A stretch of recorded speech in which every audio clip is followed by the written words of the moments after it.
বন্ধুরা, সহজ বাঙালি রান্নার ভালোবাসার হেসেল থেকে আজকে আমি আপনাদের দেখাবো শঙ্কর মাছের ঝাল। আর এজন্য আমাদের মাছগুলো 10 মিনিট আগে নুন আর হলুদ দিয়ে মাখিয়ে রেখে দিতে হবে, যাতে মাছের মধ্যে নুন খুব ভালোভাবে ঢুকতে পারে। এরপর কড়া গরম করে তার মধ্যে সর্ষের তেল দেব। সর্ষের তেল খুব ভালোভাবে গরম হয়ে উঠলে তারপর একে একে তার মধ্যে আমরা মাছগুলো ছেড়ে দেব। মাছগুলো খুব ভালোভাবে এপিট ওপিট করে লাল লাল করে ভাজতে হবে। একটু সময় নিয়ে ভাজতে হবে মাছগুলো। এপিট ওপিট খুব ভালো করে মাছগুলো ভেজে নেব।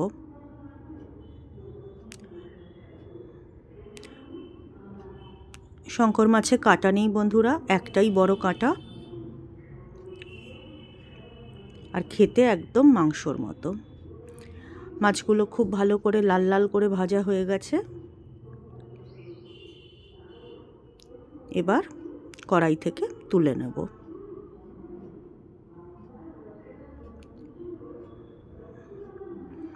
এবার সেই মাছের তেলের ওই মধ্যেই আরেকটু পরিমাণে তেল দেব। তেলটা গরম হয়ে উঠলে তাতে গোটা গরম মশলা, তেজপাতা ফোড়ন দেব। 10 থেকে 15 সেকেন্ড অপেক্ষা করে তার মধ্যে কুচি করে রাখা পেঁয়াজ দিয়ে দেব। পেঁয়াজগুলো ভালো করে ভাজতে হবে, একটু বাদামি হওয়া পর্যন্ত পেঁয়াজগুলো ভেজে নেব।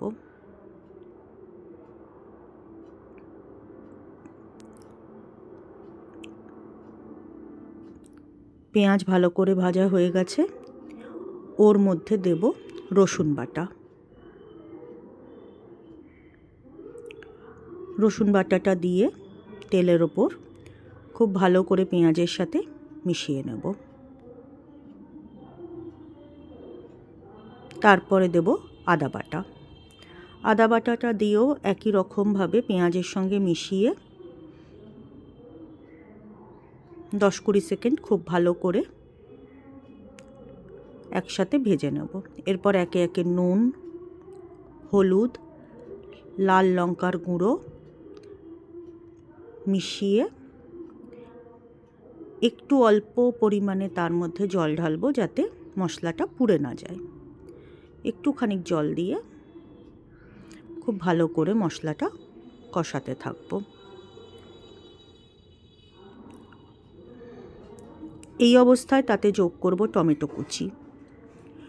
টমেটো কুচি যোগ করে খুব ভালোভাবে মশলাগুলো কষাতে থাকবো। একটু সময় নিয়ে কষাতে হবে, যাতে টমেটো সম্পূর্ণ গলে যায় আর টমেটোর কাঁচা গন্ধটা একদম না থাকে। টমেটো গলে গেছে বন্ধুরা, এবার দেব জিরে আর ধনে আর সামান্য পরিমাণে জল দিয়ে সম্পূর্ণ মশলাটা খুব ভালোভাবে এবার কষাতে থাকবো। মশলা থেকে তেল ছাড়া পর্যন্ত অপেক্ষা করতে হবে আর কষিয়ে যেতে হবে। মশলা অল্প কষালে কাঁচা গন্ধ থেকে যাবে বন্ধুরা, রান্নাটা ভালো হবে না। সেই জন্য তেল ছাড়া পর্যন্ত অপেক্ষা করতে হবে। এই সময় একটুখানি চিনি দেব, যাতে স্বাদটা ব্যালেন্স হয়।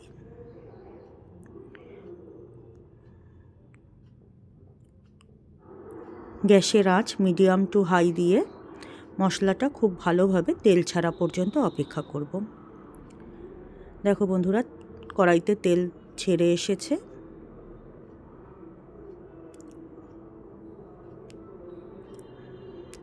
এইবার পরিমাণ মতো জল দেব। কড়াইতে তেল দেখো বন্ধুরা ছেড়ে এসেছে। এবার পরিমাণ মতন জল দেব। এটা যেহেতু একটু মাখা মাখা তরকারি হবে, সেই জন্য জলের পরিমাণটা খুব বুঝে দিতে হবে।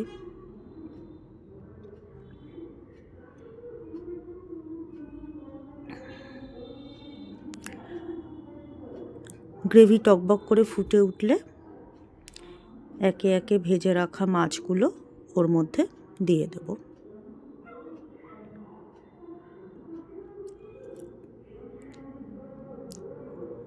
এবার সম্পূর্ণ মাছ আর গ্রেভিটাকে 10 থেকে 12 মিনিট হাই আঁচে ফুটতে দেব।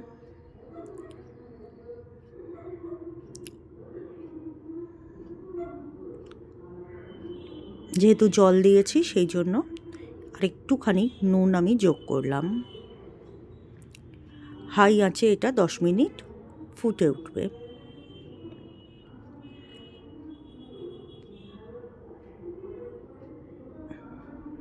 দশ মিনিট পর ফিরে এসেছি বন্ধুরা। আমার মাছের গ্রেভি একদম গায়ে গায়ে লেগে গেছে। এবার ওপর থেকে একটু গরম মশলা ছড়িয়ে দেব। একটু গরম মশলা ছড়িয়ে দিয়ে সম্পূর্ণ রান্নাটা একটু গামাখা করে নেব। আমি একটু গামাখা পছন্দ করি, আপনারা আপনাদের ইচ্ছে মতো ঝোল বাড়িয়ে কমিয়ে নিতে পারেন। তবে এটা মাখা রান্না হলেই খেতে বেশি ভালো লাগে। আমার রান্না একদম কমপ্লিট। গ্যাসের আঁচ বন্ধ করে দিয়েছি। এইবার কড়াই থেকে নামিয়ে নেব।